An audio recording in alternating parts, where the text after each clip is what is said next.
Sejam muito bem-vindos e bem-vindas a mais um Estetecast. Se você ainda não me conhece, é a sua primeira vez por aqui, eu sou Isis Mafra, eu sou esteticista e cosmetóloga, também sou criadora de conteúdo, youtuber, mãe dos dragões, a quebradora de correntes, a não queimada e agora podcaster. Ai, gente, como não fazer referência de Game of Thrones numa hora nessa, né? Nessa altura do campeonato. Estou sim abalada emocionalmente ainda por Game of Thrones. Se você ainda não assistiu a final, não recomendo, porque, gente, que porcaria. Mas, enfim. Gente, seguinte, hoje eu decidi falar algumas coisas com vocês a respeito de início da carreira, como é o início da estética, algumas dicas.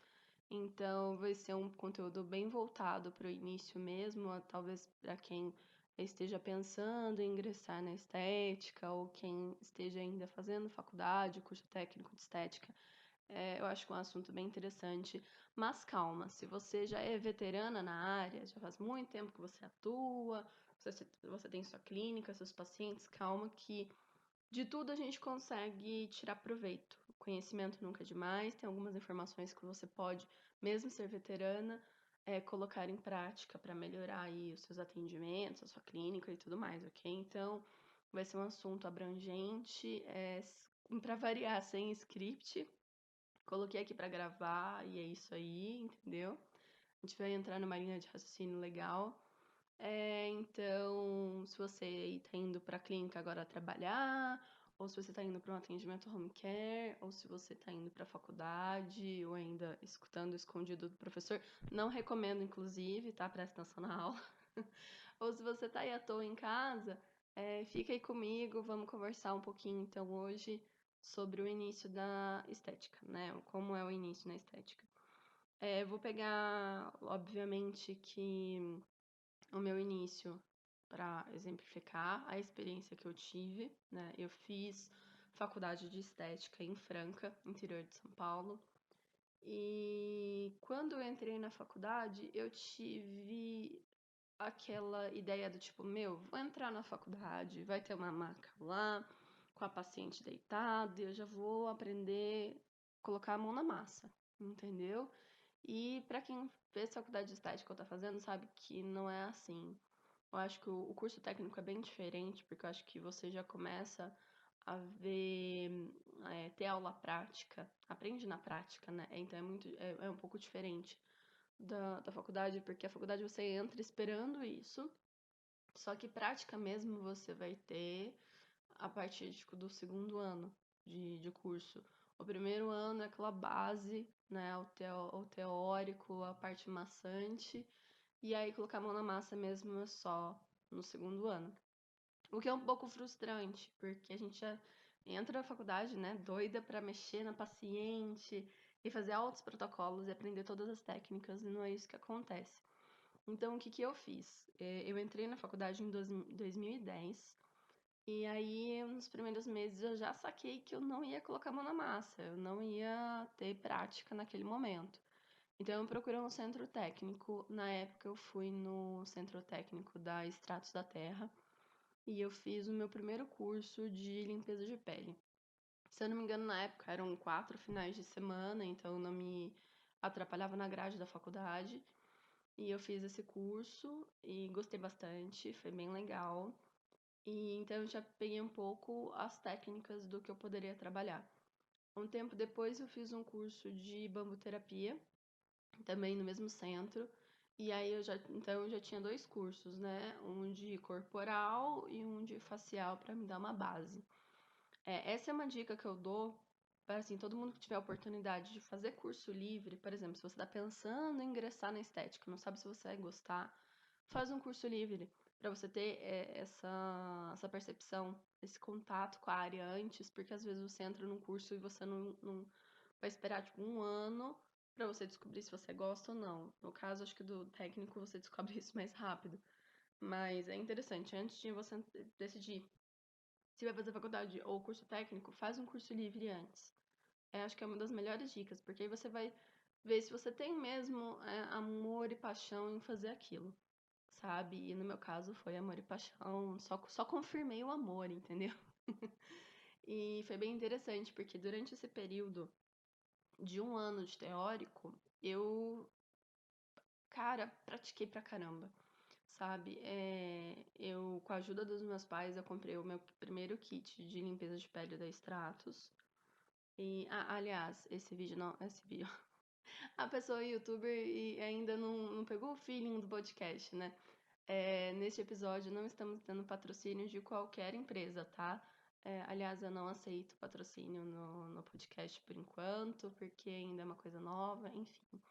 Eu vou falar das marcas aqui por propaganda gratuita, tá? Mas é que fizeram parte da minha história mesmo. Eu tive a ajuda dos meus pais, comprei meu primeiro kit de limpeza de pele da Extratos da Terra. E aí, o que eu fazia? Minha família já sabia que eu estava fazendo estética, que eu tinha feito esses cursos. Então, eu chamei, convidei as minhas primas e as minhas tias para serem os meus modelos. Só que eu cobrava um valor simbólico para pagar pelo material. Acho que muita coisa que acontece quando a gente tá durante o curso, todo mundo quer ser cobaia, né? Ai, deixa de ser essa cobaia. Todo mundo quer receber tratamento de graça. É, E, gente, a única coisa que eu falava para as pessoas quando elas. Nunca tive esse problema na minha família. Tive mais com amigas, que as amigas realmente pediam para ser cobaias e tal. Só que eu sempre falava, querida, cobaia morre no final. Você tem certeza que você quer ser um ratinho de laboratório? Mas eu nunca permiti isso. Vai muito da gente permitir ou não essa aproximação da pessoa, né? De querer ser uma cobaia.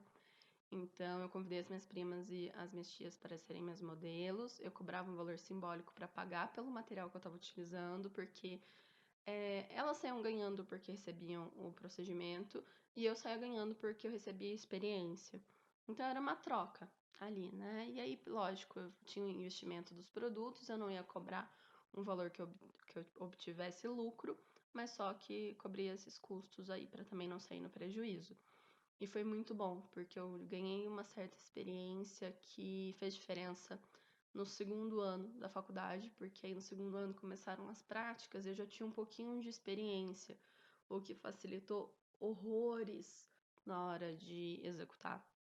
Que eu já tinha algumas técnicas do outro curso e aí eu só complementei com o que eu aprendi na faculdade. Então, se tem uma coisa que eu recomendo é isso. Se você está pensando em ingressar na estética ou se você está aí no curso e ainda não teve prática, faz um curso livre para te dar um norte, tá? Porque todo conhecimento é válido, tá bom? Gente, esqueci de falar antes, eu tô com a voz um pouco rouca, porque aconteceram muitas coisas ultimamente por aqui, coisas boas e coisas ruins, e no meio de tudo isso eu fiquei doente, estou doente. Só que uma coisa que eu tenho tentado praticar na minha vida ultimamente, eu passo isso pra vocês, tá sendo muito válido pra mim. É melhor o feito do que o perfeito. E, nossa, isso tem feito muita diferença, porque às vezes a gente fica esperando condições perfeitas e fica naquele e se e quando. Meu, esquece isso. É melhor você fazer do que esperar condições perfeitas. E é isso que eu tô tentando praticar na minha vida e espero que agregue para a vida de vocês também. Então, só não reparem nessa voz de taquara rachada, às vezes vai dar umas falhadinhas, mas foquem no conteúdo, ok? Que eu acho que é melhor a gente já dar sequência nesses episódios. Enfim, fiz então os cursos livres, o que me deram uma boa bagagem de experiência. Depois eu só reafirmei e completei essas informações na faculdade. E aí, quando eu tava pra formar, fiz algumas entrevistas de emprego, só que na época achei bem abusivo o que as pessoas ofereciam de salário e pela carga horária, era muita exploração. E aí eu encontrei uma clínica, que era uma clínica nova de uma fisioterapeuta, e ela estava procurando 2 pessoas para dividir uma casa. Então cada uma pagaria, né, o aluguel, parte do aluguel e atender. Então atendiam eu, essa físio e uma nutricionista. E por que eu falo dessa história? Porque, meu, foi muito legal. Porque eu já tive o primeiro contato com o funcionamento de uma clínica. E as áreas se complementam, sabe? Nossa, se você tiver a oportunidade de criar uma equipe multidisciplinar, faz muita diferença. E nessa época eu também tive muitas experiências legais, então eu comecei a atender nessa clínica com, assim, maca, equipamentos de segunda mão. Espera que eu já... Segura essa informação aí que daqui a pouco eu já volto nela. Mas eu comecei fazendo atendimentos apenas de limpeza de pele. E aí eu comecei a cobrar um valor que eu obtivesse lucro, não só na clínica, mas quando eu ia para casa dos meus pais, eu já tinha aumentado um pouco o meu valor da limpeza de pele. E com esse lucrinho que rendeu dos atendimentos de limpeza de pele, eu comprei um kit de banho de lua. Então eu comecei atendendo. Primeiro a limpeza de pele, aí depois eu inseri banho de lua, que é bem um serviço bem legal também. E aí nessa clínica a gente tinha um banheiro com chuveiro, então eu fazia todo o procedimento banho de lua, a pessoa tomava banho para tirar o produto e tal, o resultado ficava muito, muito legal. E aí, juntando o dinheiro das limpezas de pele e do banho de lua, na época eu comprei alguns produtos da Adicus, uma linha de maçã. Era um peeling de cristal sem equipamentos, né? Então comecei a usar esse produto também. E aí fui sempre juntando, sabe? Sempre foi muito difícil. Então eu ia juntando os lucrinhos, né? Para comprar outros produtos. Então eu pegava esse lucro e reinvestia para aumentar o número de serviços que eu oferecia. E daí começou meio que, assim, voltar um pouquinho na história. Quando eu fui para essa clínica, eu não tinha absolutamente nada além do meu kit de limpeza de pele. E aí eu conversei com meu pai e aí a gente decidiu que a gente ia ter que comprar algumas coisas para eu começar a atender. Então, a princípio, ele comprou uma maca e uma escadinha de uma moça de uma cidade ao lado da nossa, em Minas, que ela teve clínica por um período, a clínica veio à falência, e aí ela queria se livrar das coisas, dos móveis, dos equipamentos e tudo mais. Então, meu pai ficou sabendo dessa mulher, ele foi lá negociar com ela a maca e a escadinha. Só que quando a pessoa tá querendo desovar as coisas, ela tá querendo se livrar das coisas, elas acabam fazendo tipo um pacotão, sabe? Você compra várias coisas por um preço muito, muito, muito barato. Muito barato mesmo. E aí ele foi com a intenção só de comprar a maca, a escadinha, e ela ofereceu outras coisas pra ele, tipo vapor de ozônio, aí ofereceu carrinho auxiliar, mocho e tudo mais. E aí ele me ligou.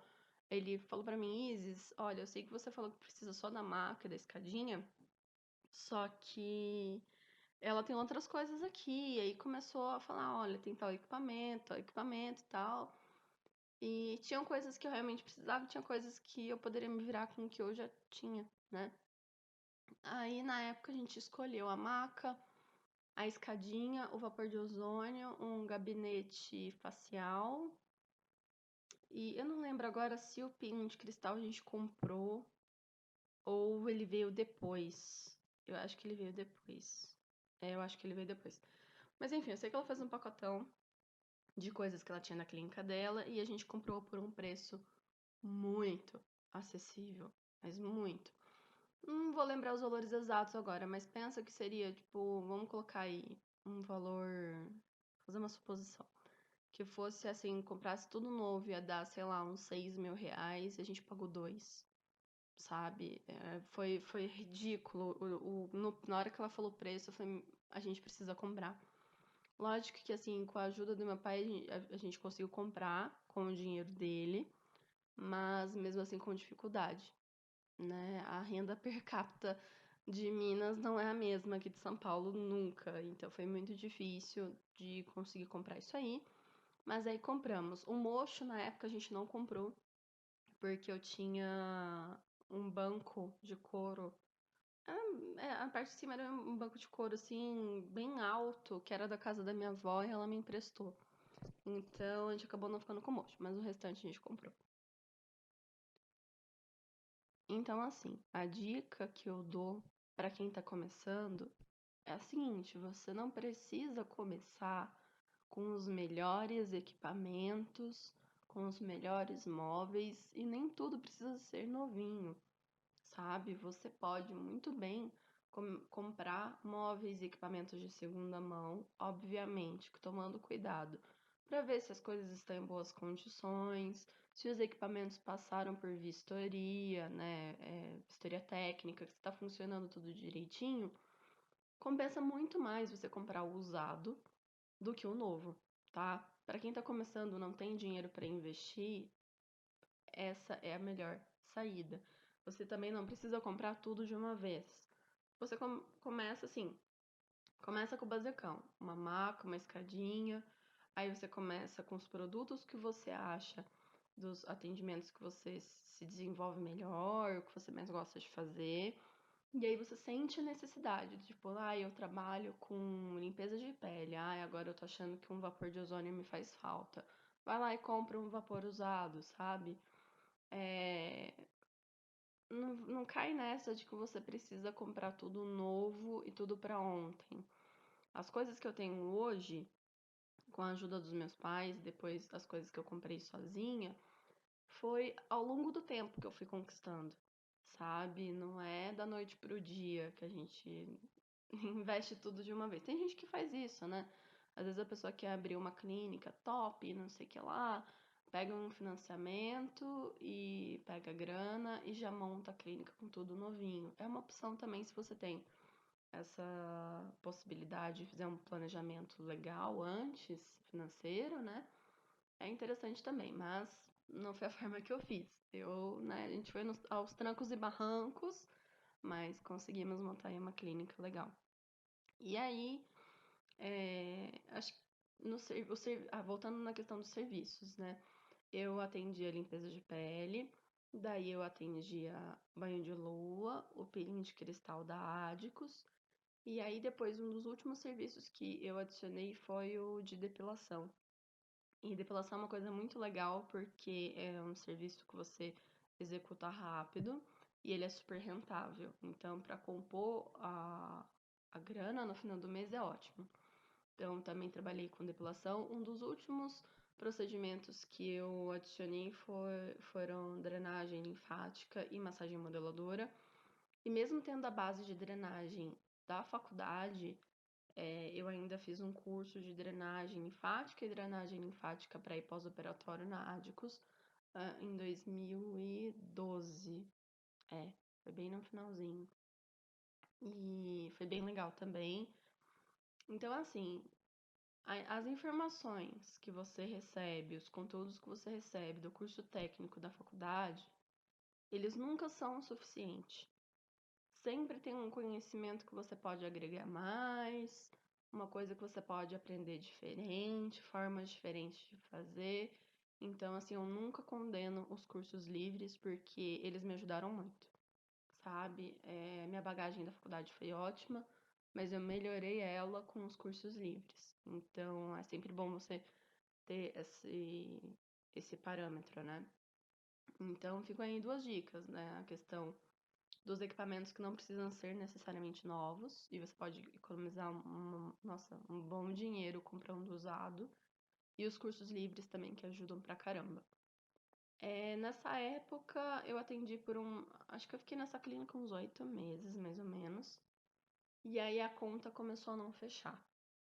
Porque quando você atende, vamos supor, na sua cidade natal, você tem as amigas de infância para atender, os seus familiares, né, a família e tudo mais. E em Franca eu não tinha nada disso. As minhas amigas eram esteticistas, entendeu? Eu não podia falar, amiga, vem cá pra eu te atender, né?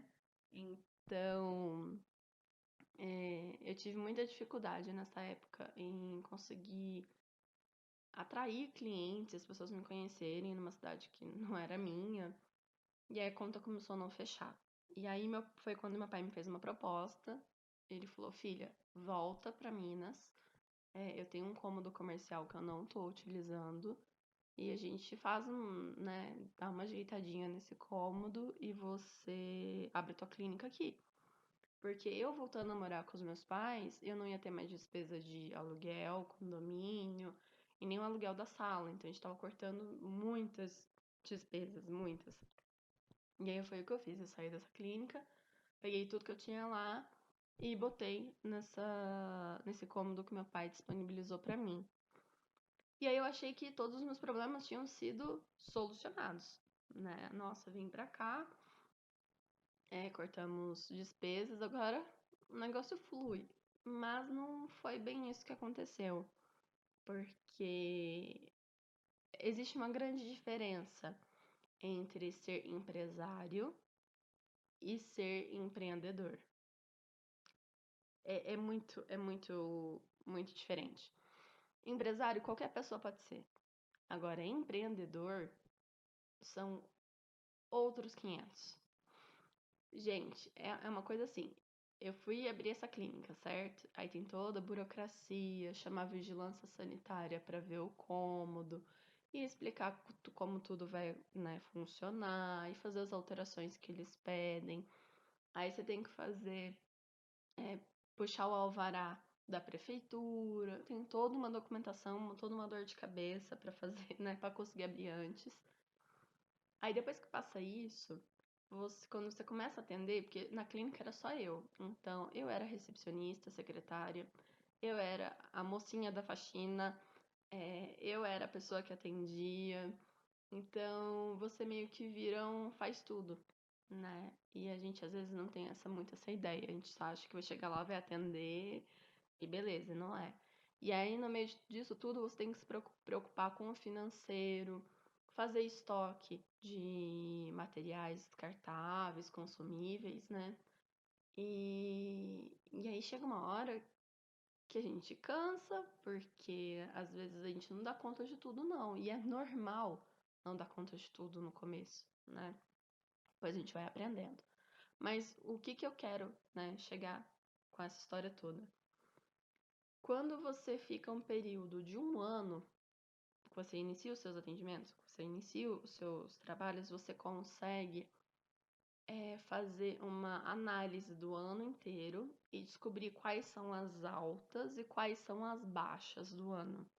A gente sabe que tem meses do ano que a gente está em alta, que os atendimentos corporais super bombam, e aí tem a baixa, geralmente no inverno, que aí são atendimentos mais faciais, diminui um pouco o corporal, e depois no verão volta de novo. E tem períodos, por exemplo, próximo de carnaval, que o pessoal tá pagando IPVA, IPTU, escola de criança, material escolar e tal, que dá uma baixa também. Assim, lógico, não dá pra generalizar, tem pessoas que não sentem isso, mas na região que eu estava eu sentia. Então, nesse primeiro ano, é importante você identificar quais são os melhores meses, como que os seus clientes, seus pacientes se comportam, né? Daí, por que é interessante e importante você fazer essa análise? Nos meses que você receber mais, que você estiver em alta com seus tratamentos, você tem que fazer uma reserva de emergência. Então, vamos supor que você recebeu 4.000 reais nesse mês de lucro. Gente, uma suposição, tá? Metade desse dinheiro, uma boa parte dele, você tem que guardar. Nesse primeiro momento você guarda. Porque você não sabe como vai ser o desenvolvimento do restante do ano. Então, no momento de baixa, será que você vai conseguir pagar todos os seus custos? Então, é super importante, durante o primeiro ano, você identificar quais são os meses de alta, quais são os meses de baixa. No momento de alta, você guarda um bom dinheiro.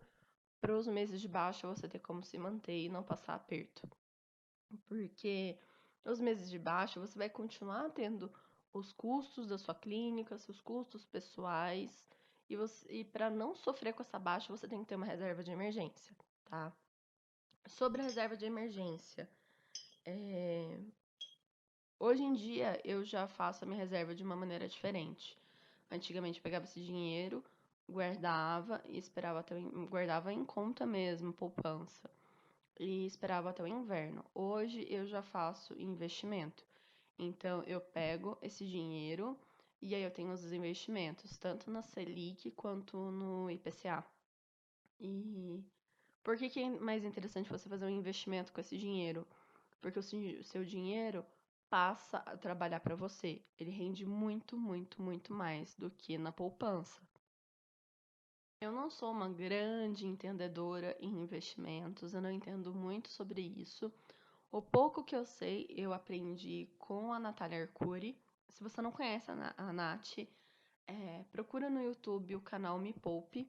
Ela tem um podcast no Spotify também, que acho que chama Me Poupecast. Não vou lembrar agora o nome, mas eu assisto pelo YouTube e um pouquinho que eu sei eu aprendi com ela. Eu confesso que deveria estudar um pouquinho mais, mas o pouco que eu sei eu aprendi com ela e quem me orienta na hora de fazer esses investimentos é meu namorado. Então, o Alex já faz muito tempo, muitos anos que ele trabalha com investimentos e aí ele me ajudou a fazer os meus primeiros. Então, existem investimentos que você faz, aplicação, né? Você faz lá o investimento e você pode resgatar a qualquer momento. Tem outros que não, que geralmente são os que rendem mais, que você pega o dinheiro, bota lá e você pode tirar, tipo, em 2025, 2035, mas eles são mais rentáveis, eles vão te gerar mais dinheiro. Então, é interessante vocês se informarem disso também, porque você pode pegar o dinheiro, em janeiro minha clínica bombou. Eu pego esse dinheiro, faço um investimento daquele que eu posso remover a qualquer momento, se eu não me engano é o Selic. Eu acho que é Selic. É, faço meu investimento lá na Selic, e aí quando eu tiver um momento de baixa, eu retiro esse dinheiro e uso para me manter. E aí quando tiver alta de novo, eu faço a mesma coisa. Porque assim a gente não tem baixa, a gente não vai ter meses ruins. E quando tiver os meses ruins, a gente tem como se manter.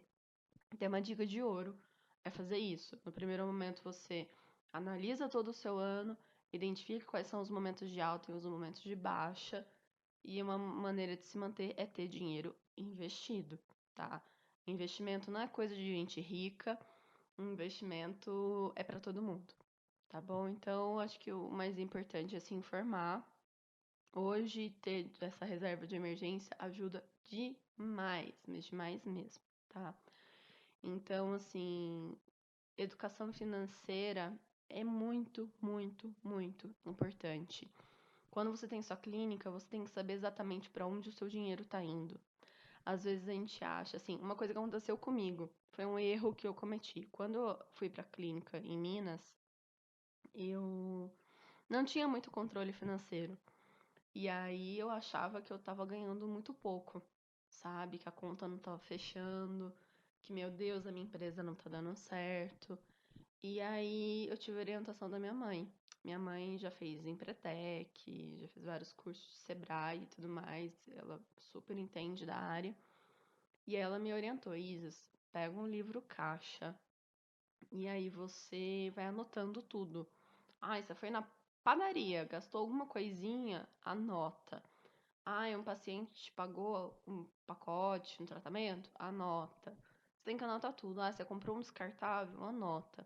Quando você faz todas essas anotações, no final do mês você vai saber exatamente para onde o seu dinheiro foi.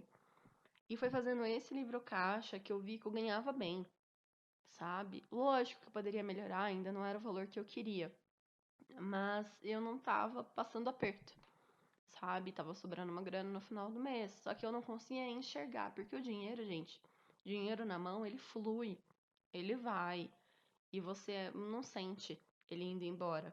E aí você não tem noção do quanto você tá ganhando. Então, é de suma importância que você faça esse gerenciamento. Você tem que saber de onde o seu dinheiro tá vindo e para onde ele tá indo. Às vezes você recebe, sei lá, R$ 500 naquela semana. E aí chega no final de semana, você tá com 200, você não sabe pra onde os outros 300 foram. E aí você vai, às vezes, anotando, tipo, não, olha, eu gastei aqui R$ 200 em descartáveis, R$ 100 foi para tal serviço. Então você tem que ter essa noção, esse controle financeiro, tá? O livro caixa é um caderninho que você compra em qualquer papelaria, que aí você tem lá o haver e o dever. Você anota o que entra e anota o que sai. É a melhor, acho que, estratégia e forma se você não é familiarizado com planilhas do Excel. Na internet também existem vários modelos de planilhas que você pode fazer download e ir alimentando essas planilhas e dá para também se organizar. Na época eu não gostava de planilhas, então o livro caixa para mim foi o melhor. Como no dia a dia não dá pra gente ficar anotando no livro caixa a todo momento, eu tenho uma tia que trabalhava em banco e ela me ensinou a técnica do espeto. Sabe espeto de pedido de restaurante? Vende em papelaria também. Você compra um bloquinho de papel. Toda vez que você receber dinheiro ou gastar dinheiro, você anota ali naquele papelzinho e coloca no espetinho. E vai espetando esses papéis. Toda vez que você receber ou gastar dinheiro, vai espetando ali. No final do mês, você pega esse espeto com esses papéis, aí retira tudo de lá e vai passando pro seu livro caixa ou pra sua planilha. Porque eu sei que, às vezes, como a gente, né, se você tá começando o seu negócio próprio, a gente que faz tudo, às vezes a gente tá atendendo telefone e ao mesmo tempo a gente tá respondendo redes sociais e aí ao mesmo tempo a gente tem que limpar. Não dá tempo pra ficar fazendo grandes anotações e passando bonitinho pro caderninho ou pra planilha, né? Às vezes a gente vai conseguir fazer isso, no sábado, uma vez por semana é o ideal de você sentar e alimentar o seu livro para no final do mês não ficar muito sobrecarregado, tá? Mas é muito importante você pensar nessa parte do financeiro também. Acho que a base de tudo é o financeiro. Depois que eu já estava estabelecida na cidade, minha clínica funcionando, tive meu primeiro contato, né, da meio que empresarial, né, essa parte do financeiro e tudo mais, eu comecei a ter outra dificuldade. Eu era vista na cidade como a filha do Edilson e da Fernanda. Cidade pequena tem dessas coisas. As pessoas, elas não te conhecem muito pelo seu nome e pela sua profissão, mas sim de quem você é filho. Isso foi minha grande dificuldade, porque como as pessoas me viram crescer na cidade, elas ainda não sei se acompanharam parte do meu desenvolvimento profissional. E aí eles continuaram me vendo como a filha do Edilson e da Fernanda. E eu não era apenas filha do Edilson e da Fernanda, mas eu era a Isis Mafra esteticista. E aí eu tinha que desvencilhar essa imagem, né? E aí como que eu fiz isso? Foi através de marketing pessoal. Trabalhar marketing pessoal é muito importante mesmo. E só que na época eu não tinha grana para investir numa empresa, numa assessoria que, né, me auxiliasse ali a trabalhar o meu próprio marketing. Então, foi nessa época que eu comecei a estudar sobre marketing. Muita gente fala para mim às vezes, Isis, mas eu não sei, não entendo nada de marketing, tenho dificuldade, né? Acho que uma dificuldade de geral. E eu sempre respondo a mesma coisa. Eu já tive essa mesma dificuldade que você, só que a diferença é que eu fui atrás. Sabe? Se você tem um celular com a internet na mão, um computador, talvez, você tem acesso a Google e YouTube, você já tem todas as ferramentas na sua mão, sabe? Eu sempre fui muito curiosa. Nossa, eu pegava aplicativo, plataforma, eu fuçava. Isso é uma coisa minha. Eu sempre fui muito curiosa, eu sempre fui muito atrás das coisas que eu tive curiosidade. E às vezes a gente fica tão. Não sei explicar. A gente fica naquele sofrimento do tipo, meu Deus, as coisas não dão certo. E ai, eu não sei trabalhar com marketing. Ai, isso não é pra mim. A gente fica se lamentando tanto que a gente perde a oportunidade do tipo, ok, eu tenho dificuldade nisso, eu vou lá e faço. Eu vou estudar, vou procurar saber. Então, às vezes, falta esse impulso de tomar essa atitude e ir atrás, sabe? Na época, não tinham tantos cursos online de marketing, não tinha nada disso. Então, tinham algumas pessoas que falavam no YouTube a respeito, alguns textos e artigos em sites que dava pra pegar uma noção também e tal. Mas basicamente foi isso que eu fiz na época. Eu falei assim, ok, eu não tenho dinheiro pra investir em marketing, eu preciso aprender a mexer nisso, então eu vou atrás. E aí eu entrei no Google, comecei a fazer várias pesquisas, e no YouTube, assisti vídeo de pessoas, e eu vi pessoas que eram da área do marketing e publicidade. E foi assim que eu comecei a dar os meus primeiros passos, né, na parte de marketing da minha empresa. Sempre fui eu que fiz o marketing da minha empresa. Nunca paguei nenhuma empresa para fazer isso por mim. A única coisa que eu não manjo muito e também não tenho interesse é a parte de design gráfico, então sempre as minhas logos e tudo mais, eu sempre pago uma empresa especializada para fazer a logo, mas de resto todas as imagens de propaganda, tudo sou eu que faço, e isso eu aprendi sozinha, né? Então, assim, às vezes falta muito desse impulso do tipo, se eu não entendo sobre isso, eu vou atrás, eu vou aprender, sabe? É uma outra dica também. Como este podcast está ficando enorme, e essa minha tosse não para, porque se você não reparou, eu tenho dado várias pausas nesse áudio, porque é pra dar umas tossidinhas por aqui. Eu acho que já cheguei no nível que a voz tá pedindo arrego. Então eu vou encerrar este podcast agora. Então acho que deu para dar bastante noção e algumas dicas bem valiosas para vocês hoje. Espero que tenha ajudado de alguma forma, que vocês consigam colocar em prática algumas coisas que eu sugeri aqui.